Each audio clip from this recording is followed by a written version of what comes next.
ఆకాశవాణి ప్రాంతీయ వార్తలు చదువుతోంది ఎంట్రపాటి మాధవీలత. కోవిడ్ కట్టడికి ఉద్దేశించిన జన్ ఆందోళన్ ప్రచార కార్యక్రమాన్ని ప్రధానమంత్రి నరేంద్రమోదీ ఈ ఉదయం ప్రారంభించారు. రానున్న పండుగలను దృష్టిలో ఉంచుకుని ప్రారంభించిన ప్రచార కార్యక్రమానికి విశేష స్పందన లభించింది. కరోనా ప్రభావం వల్ల వైద్య రంగాన్ని మరింత బలోపేతం చేయవలసిన అవసరం ప్రపంచవ్యాప్తంగా నెలకొందని, ఈ నేపథ్యంలో తెలంగాణ వైద్య ఆరోగ్య శాఖ ఆ దిశగా పనిచేస్తోందని రాష్ట వైద్య ఆరోగ్య శాఖ మంత్రి ఈటెల రాజేందర్ చెప్పారు. తెలంగాణ రాష్టంలో గడిచిన 24 గంటల్లో 1896 మందికి కోవిడ్-19 సోకడంతో రాష్టంలో ఇంతవరకు కరోనా వైరస్ సోకిన వారి సంఖ్య 2,06,644కు చేరింది. రేపు జరిగే నిజామాబాద్ స్థానిక సంస్థల ఎమ్మెల్సీ ఉప ఎన్నికకు అన్ని ఏర్పాట్లు పూర్తయ్యాయని జిల్లా కలెక్టర్ రిటర్నింగ్ అధికారి నారాయణ రెడ్డి తెలిపారు. పండుగల సీజన్ ప్రారంభం, ఆర్థిక కార్యకలాపాల పునరుద్దరణ నేపథ్యంలో కోవిడ్-19ను దూరంగా ఉంచేందుకు తీసుకోవాల్సిన జాగ్రత్తలపై కేంద్ర ప్రభుత్వం చేపట్టిన జన్ ఆందోళన్ ప్రచార కార్యక్రమాన్ని ప్రధానమంత్రి నరేంద్రమోదీ ఈ ఉదయం ట్వీట్ ద్వారా ప్రారంభించారు. ఈ సందర్భంగా ప్రధానమంత్రి కరోనాపై ప్రజలందరూ సమిష్టిగా పోరాటం చేయాలని పిలుపునిచ్చారు. మాస్క్ ధరించడం మర్చిపోవద్దని, చేతులెప్పుడూ శుభ్రంగా ఉంచుకోవాలని, అదేవిధంగా అన్ని సందర్భాల్లో దో గజ్ కీ దూర్ అంటే 2 గజాల దూరం పాటించాలని పిలుపునిచ్చారు. సమిష్టిగా పోరాడితేనే కోవిడ్-19 పై విజయం సాధించగలమని ప్రధానమంత్రి ట్వీట్లో పేర్కొన్నారు.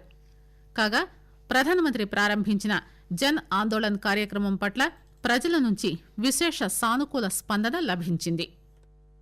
నా పేరు యోగాచార్య సంపత్ కుమార్, మాది కరీంనగర్. కోవిడ్-19 నుండి విముక్తం కావడానికి కేంద్ర ప్రభుత్వం ఆదేశాల ప్రకారం మనం నడుచుకుంటే తప్పనిసరిగా కోవిడ్ ని మనం తరిమి కొట్టవచ్చు, హాయిగా బ్రతకనవచ్చు. నా పేరు భీమ్సేన్ మూర్తి, హైదరాబాద్. నరేంద్ర మోదీ గారు ఈ రోజు జనాందోళన్ అనే కార్యక్రమం చేపడుతున్నారు. మనమందరం కూడాను భౌతిక దూరం పాటించి, మాస్కులు ధరించి, శానిటైజర్లు వినియోగించి మన క్షేమం మనం చేసుకుంటూ మనం ఈ కార్యక్రమం చేయాలి. నా పేరు లింగాపురం స్వాతి. ప్రధాని నరేంద్ర మోడీ గారు జన్ ఆందోళన్ రానున్నది పండుగల సీజన్ కాబట్టి కరోనా వైరస్ అనేది చలికాలంలో బాగా వ్యాప్తి చెందుతుంది. దీని ముఖ్య ఉద్దేశం ఈ కరోనా వైరస్ ని అరికట్టడమే జరుగుతుంది. కరోనా ప్రభావం వల్ల వైద్య రంగాన్ని మరింత బలోపేతం చేయాల్సిన అవసరం ప్రపంచవ్యాప్తంగా నెలకొందని, ఈ నేపథ్యంలో ముఖ్యమంత్రి ఆదేశాల మేరకు తెలంగాణ వైద్య ఆరోగ్య శాఖ బలోపేతం చేసే దిశగా పనిచేస్తోందని రాష్ట వైద్య ఆరోగ్య శాఖ మంత్రి ఈటెల రాజేందర్ చెప్పారు. ఇందుకు సంబంధించి ఈరోజు జరిగిన మంత్రివర్గ ఉపసంఘం సమావేశానికి ఆయన అధ్యక్షత వహించారు. సమావేశంలో మంత్రులు కె తారక రామారావు, ఎర్రబెల్లి దయాకర్ రావు, తలసాని శ్రీనివాస్ యాదవ్, వైద్య ఆరోగ్య శాఖకు సంబంధించిన అధికారులు పాల్గొన్నారు.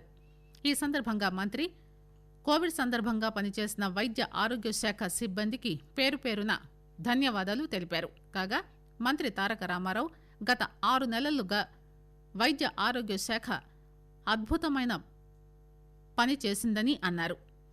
రానున్న కాలంలో మెడికల్ ఇన్ఫ్రాస్ట్రక్చర్ మరింతగా బలోపేతం చేయడానికి రాష్ట ప్రభుత్వం పనిచేస్తుందని తారక రామారావు అన్నారు. తెలంగాణ రాష్టంలో గడిచిన 24 గంటల్లో 1896 మందికి కోవిడ్-19 సోకడంతో రాష్టంలో ఇంతవరకు కరోనా వైరస్ సోకిన వారి సంఖ్య 2,06,644కు చేరింది. రాష్ట వైద్య ఆరోగ్య శాఖ ఈ ఉదయం విడుదల చేసిన తాజా బులెటిన్ ప్రకారం రాష్టంలో నిన్న 50,000కు పైగా పరీక్షలు నిర్వహించగా 1896 మందికి కొత్తగా కరోనా వైరస్ సోకినట్టు నిర్ధారణ అయ్యింది. కోవిడ్ నుంచి నిన్న మరో 2,067 మంది కోలుకున్నారు. దీంతో రాష్టంలో కోవిడ్ రికవరీల రేటు స్వల్పంగా పెరిగి 86.65% మెరుగుపడింది. ఇంతవరకు కోలుకున్న వారి సంఖ్య 1,79,075గా నమోదైంది. కాగా నిన్న మరో 12 మంది మరణించడంతో రాష్టంలో కోవిడ్ ఇతర సమస్యలతో మరణించిన వారి సంఖ్య 1,201గా నమోదైంది.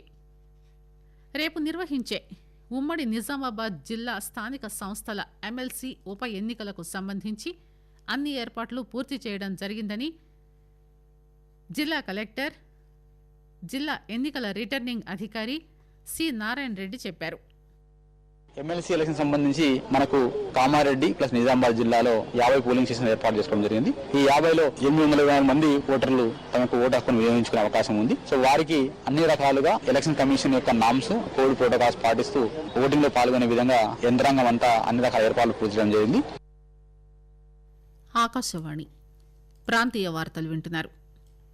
కేంద్ర ప్రభుత్వం తీసుకొచ్చిన నూతన వ్యవసాయ చట్టంపై వికారాబాద్ జిల్లాకు చెందిన పలువురు హర్షం వ్యక్తం చేస్తున్నారు. ప్రధానమంత్రి నరేంద్ర మోదీ ప్రభుత్వం తీసుకొచ్చిన సంస్కరణలతో దళారీ వ్యవస్థ నుంచి రైతులకు స్వేచ్ఛ లభిస్తుందని ఆనందం వ్యక్తం చేస్తున్నారు. నా పేరు పటేల్ విజయ్ కుమార్.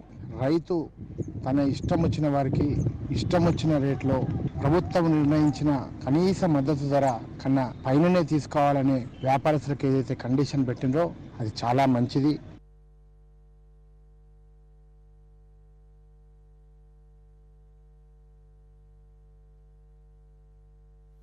పారిశ్రామిక రంగాన్ని ప్రోత్సహించేందుకు కేంద్ర ప్రభుత్వం అమలు చేస్తున్న వినూత్న కార్యక్రమం మేక్ ఇన్ ఇండియా యువతకు స్వయం ఉపాధి కల్పించడంతో పాటుగా పారిశ్రామిక రంగం ప్రగతిని మార్చివేసిందని వరంగల్ రూరల్ జిల్లాకు చెందిన శేషు అన్నారు.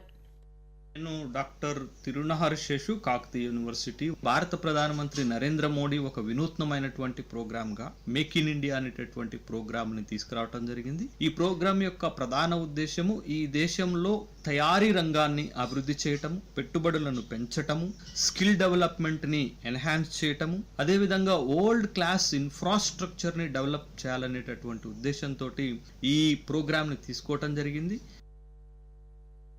చిన్నారులు, మహిళలపై జరుగుతున్న లైంగిక దాడుల కేసులను త్వరితగతిన పరిష్కరించేందుకే ఫోక్సో ఫాస్ట్ ట్రాక్ కోర్టులను రాష్ట్ర వ్యాప్తంగా ఏర్పాటు చేస్తున్నట్టు హైకోర్టు ప్రధాన న్యాయమూర్తి రాఘవేందర్ చౌహాన్ తెలిపారు.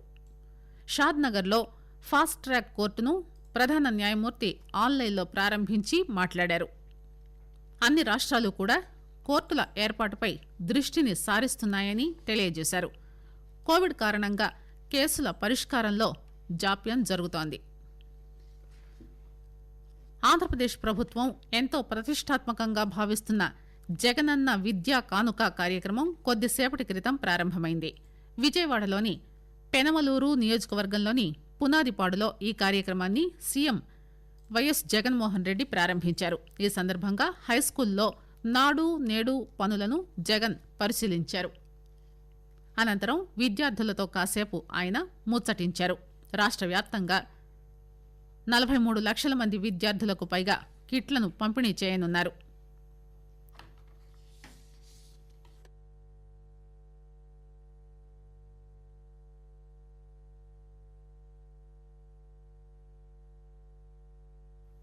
ఫ్రెండ్లీ పోలీసింగ్లో దేశానికే తెలంగాణ రాష్ట్రం ఆదర్శంగా నిలిచిందని హోంమంత్రి మెహమూద్ అలీ అన్నారు.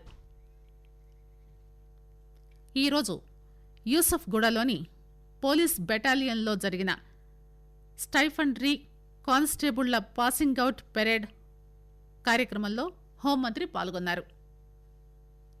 ఈ సందర్భంగా మాట్లాడుతూ హోంమంత్రి తెలంగాణ ప్రభుత్వం పోలీసు శాఖకు అత్యంత ప్రాధాన్యత ఇస్తుందని అన్నారు. కార్యక్రమంలో డీజీపీ మహేందర్ రెడ్డితో పాటు బెటాలియన్స్ ఏడీజీ అభిలాష్ బిస్ట్ పాల్గొన్నారు. వార్తలు ముగించే ముందు విశేషాలు మరోసారి. కోవిడ్ కట్టడికి ఉద్దేశించిన జన్ ఆందోళన్ ప్రచార కార్యక్రమాన్ని ప్రధానమంత్రి నరేంద్ర మోదీ ఈ ఉదయం ప్రారంభించారు. రానున్న పండుగలను దృష్టిలో ఉంచుకుని ప్రారంభించిన ప్రచార కార్యక్రమానికి విశేష స్పందన లభించింది. కరోనా ప్రభావం వల్ల వైద్య రంగాన్ని మరింత బలోపేతం చేయవలసిన అవసరం ప్రపంచవ్యాప్తంగా నెలకొందని, ఈ నేపథ్యంలో తెలంగాణ వైద్య ఆరోగ్య శాఖ ఆ దిశగా పనిచేస్తోందని రాష్ట్ర వైద్య ఆరోగ్య శాఖ మంత్రి ఈటెల రాజేందర్ చెప్పారు. తెలంగాణ రాష్ట్రంలో గడిచిన 24 గంటల్లో 1896 మందికి కోవిడ్-19 సోకడంతో రాష్ట్రంలో ఇంతవరకు కరోనా వైరస్ సోకిన వారి సంఖ్య 2,06,644కు చేరింది.